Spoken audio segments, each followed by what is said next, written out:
Bien, donc partir à l'étranger, c'est bien, c'est sympa, c'est souvent des pays, enfin c'est sympa, je veux dire, c'est enthousiasmant, et ce sont souvent des pays qu'on connaît mal, et que même les franchisés locaux ou les masters franchisés locaux n'ont pas l'habitude d'étudier, en tout cas pas pour le type de franchise, le type de métier qu'ils envisagent de faire, que ce soit avec des franchiseurs locaux ou que ce soit avec des franchiseurs étrangers.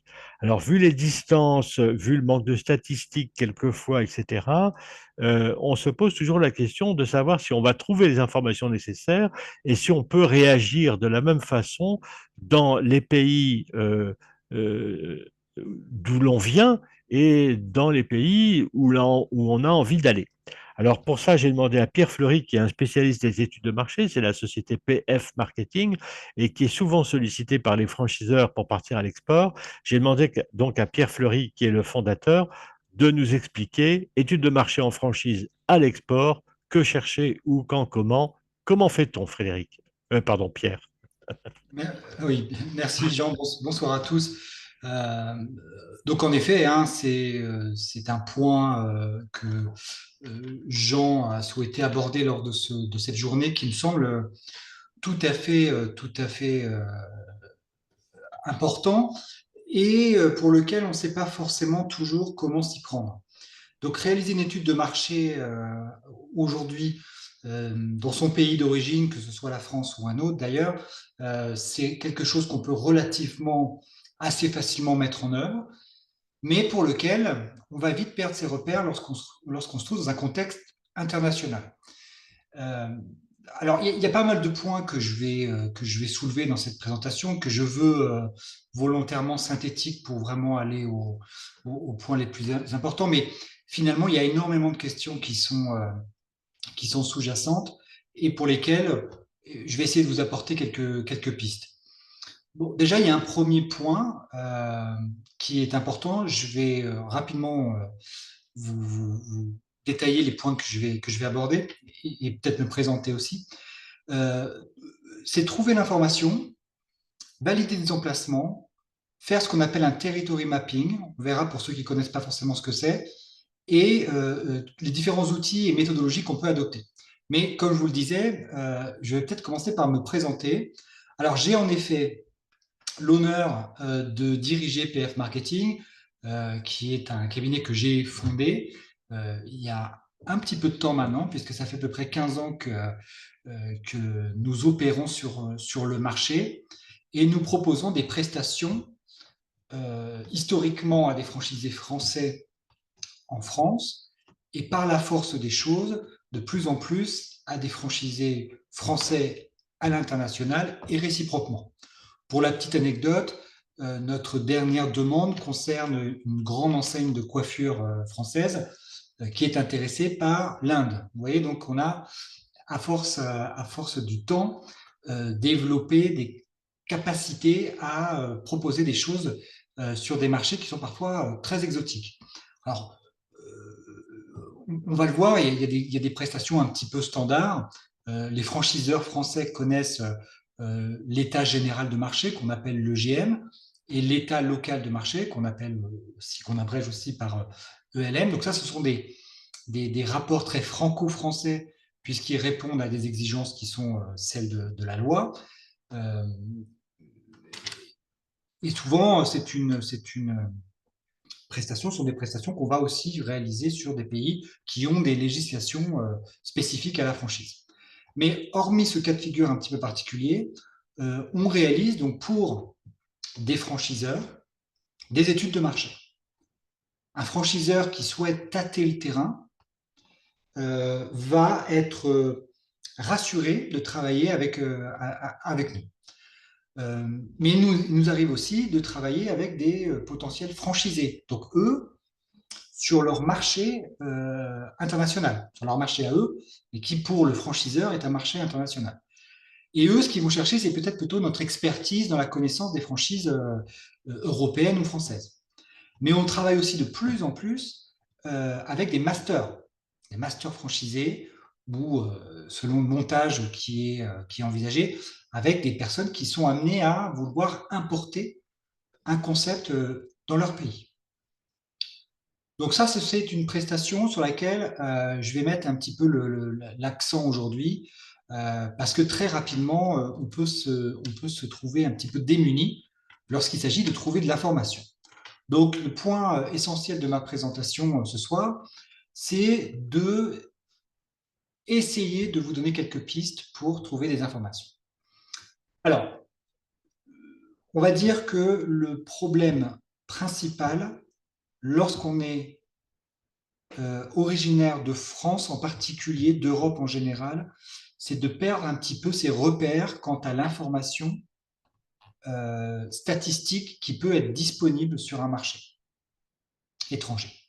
Alors, je ne suis pas en train de dire que les Européens font tout mieux, parce qu'il y a bien mieux que ce que font les Européens, mais en tout cas, il y a un certain nombre de repères, notamment en ce qui concerne le recensement de la population. Alors, vous avez des pays qui font un recensement de la population à peu près tous les 10 ans. Aujourd'hui, en ce moment même, le Maroc est en train de faire son recensement. Il faut savoir que le dernier en date, il datait de 2011. Il est très bien fait, il est très complet, mais il y a quasiment 15 ans d'âge. Donc ça va être un premier souci. Mais néanmoins, c'est le premier réflexe qu'il faut avoir. C'est dans chaque pays, vous avez un institut de la statistique. Alors il va s'appeler de façon un peu différente, mais on va réussir à le trouver. La plupart du temps, et c'est particulièrement vrai en Afrique, vous avez une version anglaise, voire même une version française, donc dans les pays qu'on imagine un peu plus proches de la France historiquement. Mais dans la plupart des cas, vous trouverez cette information en anglais, ce qui est pas mal parce que c'est pas forcément quelque chose que on va trouver en France, où on a beaucoup de documents en français, puis très très peu en anglais. Donc ça, c'est le premier réflexe à avoir. Ensuite, on a des informations qui peuvent être édictées, produites, des rapports qui peuvent être commandés par les différents ministères dans les pays que l'on vise. Dans tous les pays du monde, et notamment en Afrique, vous avez un ministère du tourisme, un ministère du commerce, un ministère de l'industrie. C'est généralement des gens qui sont assez prolifiques en matière d'information et de rapports. Donc, il ne s'agit plus à ce moment-là de l'information statistique, mais peut-être d'avoir un petit peu d'analyse d'informations qui seront un petit peu plus qualitatives, mais généralement assez riches d'enseignements. Je sais que nous, c'est ce qu'on fait systématiquement. Alors ensuite, il y a aussi des réflexes qu'on peut adopter. De toute façon, il faut vraiment avoir un angle très large et avoir une vision panoramique. Vous avez aussi des pays qui éditent des fiches spécifiques sur certains secteurs d'activité dans certains pays.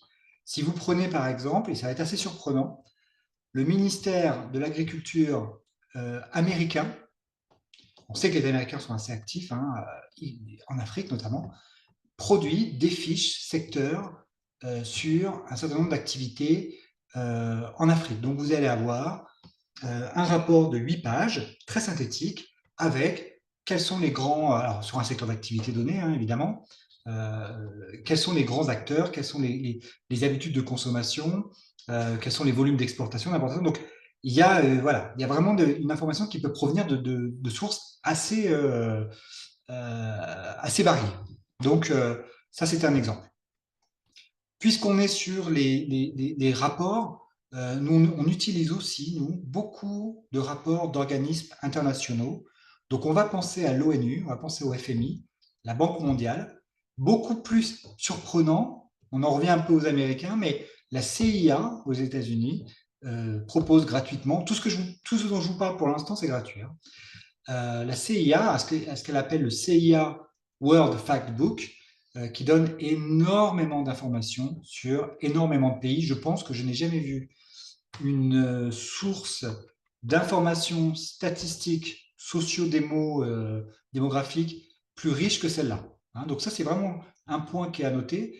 Le CIA World Factbook, en plus avec la rigueur un peu américaine, ce sont des informations qui sont souvent assez actualisées. C'est rare qu'on trouve des informations qui ont plus de 2-3 ans. Donc, ne pas hésiter à aller consulter cette source-là pour un pays donné, Alors, c'est très généraliste, hein, le CIA World Factbook, mais euh, c'est très riche d'enseignements, hein. Vous avez une idée des classements du pays qui vous intéresse par rapport à d'autres pays. Vous avez vraiment une information qui va vous donner du relief et de la profondeur sur l'analyse qui vous intéresse. Ça, ce sont mes deux premières catégories de sources. Donc, on va dire en gros les sources locales, hein, statistiques, ministères et autres, hein, j'en oublie, hein, certainement. Ensuite, les sources qui proviennent d'organismes internationaux, donc très intéressantes, très riches, très actuelles. Et tout ça, c'est gratuit. Si vous avez un besoin d'informations très spécifiques sur un secteur d'activité, en particulier sur un pays, ça ne vous suffira pas, hein. Vous ne pourrez pas avoir suffisamment d'informations, en tout cas pas suffisamment de quoi faire une étude de marché à proprement parler avec ces rapports-là. Donc vous pouvez vous tourner vers un certain nombre de cabinets de conseil qui proposent des rapports. Alors parfois, par contre, là c'est payant, donc notamment Xerfi, mais aussi Mordor Intelligence, et il y en a beaucoup, beaucoup d'autres, et qui, eux, vont vous proposer un marché en particulier, dans un pays en particulier, sur un nombre de pages extrêmement important, avec une analyse extrêmement précise. C'est-à-dire que vous avez toutes les informations sur les concurrents, vous avez toutes les informations sur les niveaux de consommation, vous avez largement, si vous voulez, de quoi trouver les réponses à 90% de vos questions dans ces rapports-là. D'accord? Mais bon, il y a un investissement à prévoir, donc je vous mets plusieurs milliers d'euros. C'est pas rare que ça coûte 3, 4, 5 000 euros de consulter, hein, puisque ce ne sont pas des rapports qui sont faits à la demande, hein, ce sont des rapports qui sont proposés à d'autres, bien évidemment, d'autres clients. La plupart de ces fournisseurs proposent aussi des abonnements. Alors nous, par exemple, on est abonné, hein, à certains d'entre eux, ce qui permet de consulter de façon quasi illimitée ou illimitée ces rapports-là. Mais si on a vraiment un besoin spécifique, ça ne vaut pas le coup de s'abonner. Bon, un maître mot, et pendant que je précise ma pensée, je vous montre quelques captures d'écran. Un maître mot, c'est le recoupage d'informations. C'est une rigueur qui est bien évidemment valable lorsqu'on réalise une étude de marché dans son propre pays. C'est encore plus important lorsqu'on se projette sur un marché international, puisqu'on n'a pas forcément les repères nécessaires, on n'a pas forcément le contexte. Donc, il faut savoir et être en mesure de recouper l'information. Je ne cache pas qu'évidemment, ce n'est pas toujours évident de trouver plusieurs sources pour une information, mais on va pouvoir généralement se faire une très très bonne idée, grâce notamment aux sources gratuites dont je vous ai parlé, sur un pays donné. Donc là, quelques captures d'écran. D'abord, donc les sources gratuites. Donc vous avez World Factbook ici. Ça doit être la Banque mondiale. Ça, c'est une autre source qu'on utilise aussi, donc un petit peu plus synthétique. Et puis là, vous avez quelques exemples. Donc, je vous ai parlé de Xerfi tout à l'heure. Vous avez aussi DataBridge. Bon, vous avez un très grand nombre, hein, pour la peine, de fournisseurs payants d'informations. Bah, vous voyez que, par exemple, dans les exemples que j'ai pris, on a les enseignes de la restauration rapide. Vous avez le marché mondial de la restauration rapide, détaillé par pays. Et puis, vous avez, par exemple, des rapports qui vont est très très spécifique. Le rapport du bas, la capture d'écran que je vous ai montré, si vous avez, admettons, une enseigne de poulet, bon, bah, vous aurez des informations sur la restauration rapide spécialisée dans le poulet, la restauration rapide spécialisée dans les plats asiatiques. Donc ce sont vraiment des rapports chers, hein, encore une fois, mais qui valent leur pesant d'or, hein. C'est-à-dire que vous avez vraiment la possibilité de trouver des réponses dans ce genre de rapports qui vont vous présenter des segmentations très précises, hein, qui vont estimer le, le, le poids du marché, qui vont présenter les concurrents. Et puis souvent, Ce qui est très intéressant dans ces rapports-là, c'est qu'ils font, vous voyez, celui qui est présenté sur la droite, inclut des prévisions du secteur jusqu'en 2031. C'est quelque chose qu'on trouve énormément chez ces fournisseurs qui, pour la plupart, je ne l'ai pas dit, mais sont américains, même si les rapports sont disponibles dans un très grand nombre de langues. La plupart de ces fournisseurs sont américains et ils font des prévisions. Alors ça, c'est quand même assez intéressant puisque c'est vraiment, on va dire, le summum de la science des études marketing. C'est la capacité, d'une part, à présenter une photographie à un instant T. Et ça, vous l'aurez. Hein, c'est-à-dire que ces rapports-là, ils sont actualisés généralement mois après mois. Donc là, je regarde rapidement, je vois que ce sont des versions qui datent de mai 2025. On ne va pas faire plus frais.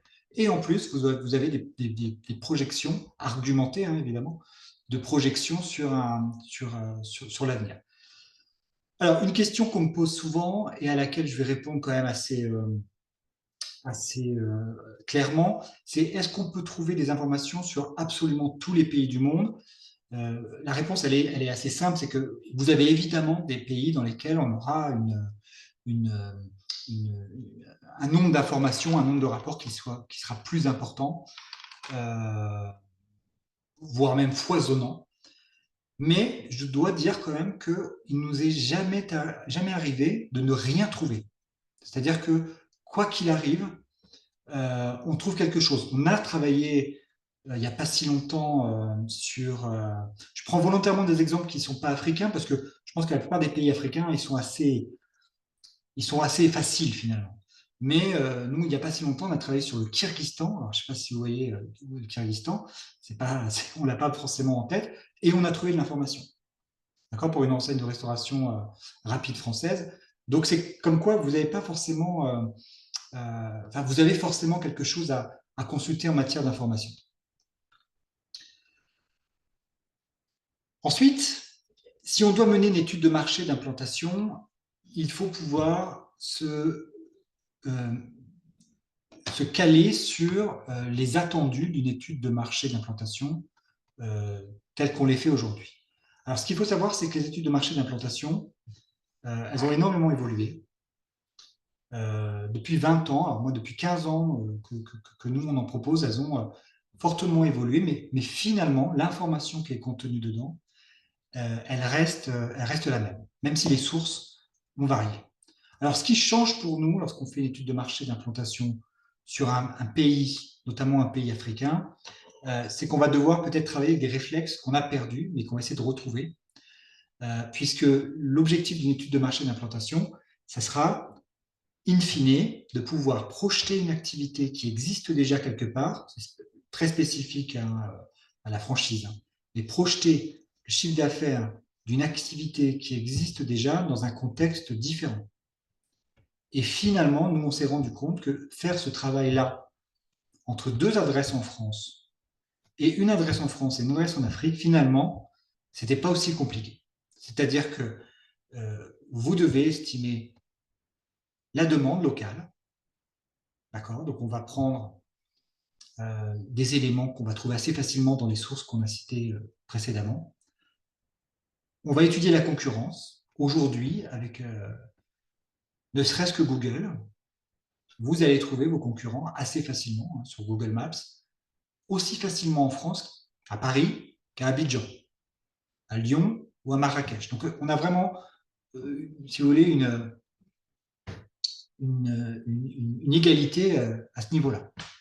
Si un magasin vient de fermer, la meilleure façon qu'on ait, nous, de le savoir, c'est d'aller sur Google Maps et voir que 5 clients ont signalé qu'il était fermé. Donc finalement, on est sur un niveau d'égalité. Là où on a un petit problème, un petit peu de souci, c'est quelque chose qui aujourd'hui est devenu un petit peu la lubie, j'ai envie de dire, de beaucoup de franchiseurs français, c'est le flux. Aujourd'hui, faire une étude de marché d'implantation, ça inclut forcément d'étudier les flux. Alors quand on parle de flux, c'est les flux piétons, voitures, mais c'est aussi les flux qu'on va qualifier, c'est-à-dire est-ce que c'est un flux loisir, c'est un flux résidentiel, c'est un flux shopping. Alors là, c'est un petit peu plus difficile, je ne vais pas rentrer dans notre cuisine, mais on va réussir, si vous voulez, à identifier au sein d'une ville en particulier si les flux vont être plus ou moins importants dans une artère. Pour ça, on va se fier aux activités qui sont déjà présentes. On va se fier au fait que vous avez un grand nombre d'entreprises. Est-ce que vous avez peut-être des bâtiments institutionnels à proximité? Finalement, dans une grande capitale africaine, c'est pas si difficile que ça d'estimer une adresse en termes de flux. On arrive à trouver des choses qui sont assez intéressantes. Alors, c'est pas évidemment les mêmes outils que ceux qu'on utilise en Europe, mais ça reste des outils assez pratiques. Et donc, finalement, on arrive, alors, en passant notamment par ces étapes, c'est pas les seules, hein, évidemment, mais on arrive, in fine, à estimer le chiffre d'affaires d'une franchise, d'une unité sous franchise, sur un marché africain. Un point sur lequel on commence, si vous voulez, à voir apparaître des bonnes pratiques, c'est celui du territory mapping. Alors, le territory mapping, en français, on appelle ça la sectorisation. Ça fait une dizaine d'années, pas plus, hein, que les Européens l'utilisent, et ça fait longtemps que les Américains l'ont développé, puisque c'est avant tout pour eux un outil de commercialisation d'un réseau franchisé. Le territory mapping, en 2 mots, c'est la délimitation de secteurs sur un territoire donné. Donc les masters nous demandent beaucoup ça. Les franchiseurs aussi nous demandent beaucoup ça dans le cadre des négociations avec leur master. C'est-à-dire de combien de secteurs on peut créer idéalement dans le marché, donc souvent le pays qui est visé. Les outils qu'on va utiliser sont sensiblement les mêmes, à cela près que dans une grande majorité de pays africains, on va avoir une émergence de classe moyenne qui a été forte dans les 10 dernières années ou dans les quelques décennies qui viennent de passer, et que généralement elle est plutôt concentrée dans certains endroits du pays. Le profil type qu'on a pu observer d'un pays africain, c'est souvent une classe moyenne regroupée. Alors, il y a souvent aussi parfois une classe encore plus riche qui elle aussi est regroupée. Et puis le reste du pays qui est peut-être un peu moins intéressant dans le cadre du développement d'un réseau de franchise. Donc, le territory mapping, finalement, il va avoir un intérêt euh, un peu plus stratégique qu'il peut l'avoir en Europe, même si en Europe, on a souvent ce cas de figure aussi, c'est-à-dire qu'on élimine des zones et puis on va cibler, dire, bah, dans ce pays-là, il y a 10 implantations possibles, et ces 10 implantations possibles, elles représentent telle zone de telle ville. Alors souvent, c'est 2, 3, 4, 5, un peu plus. Dans des pays comme la Tunisie ou le Maroc, généralement, on a un petit peu plus de secteurs qui sont créés. Le but étant, pour un franchiseur, de créer un réseau qui soit harmonieux. La sectorisation, ça permet d'avoir des secteurs équitables, surtout si on a plusieurs franchisés, s'assurer que chacun est mis dans les mêmes conditions de réussite. Et ben, la sectorisation est relativement facile à faire dans la plupart des pays africains, dans tous les pays africains quasiment. Du nord au sud, on en a fait énormément, et on a systématiquement réussi à créer des réseaux, et en tout cas de juger du potentiel d'une franchise sur un pays donné relativement facilement.